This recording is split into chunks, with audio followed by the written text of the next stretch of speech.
اور اشعۃ اللمعات میں امام نووی کے حوالے سے شیخ محقق آپ فرماتے ہیں کہ پیٹ کے کیڑے ہوتے ہیں جو بھوک کے وقت کاٹتے ہیں، بعض اوقات انسان کا جسم دکھنے لگتا ہے اور وہ ہلاک ہو جاتا ہے۔ حضور نبی اکرم صلی اللہ علیہ وسلم نے فرمایا یہ سب باطل ہے۔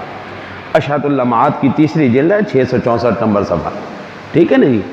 بعض بھوک کی وجہ سے کہتے ہیں جی پیٹ میں کیڑے کاٹتے ہیں اور اس کی وجہ سے بندہ ہلاک ہو جاتا ہے، اس لیے اس کو سفر کا مہینہ کہتے ہیں، ایسا نہیں۔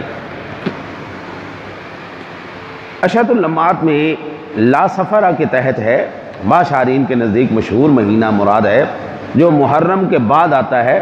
عوام الناس اسے بلاؤں، حادثوں، آفتوں کے نازل ہونے کا وقت قرار دیتے ہیں۔ یہ عقیدہ باطل ہے، اس کی کچھ اصلیت نہیں ہے۔ اشعۃ اللمعات کی تیسری جلد ہے اور 663 نمبر صفحہ ہے۔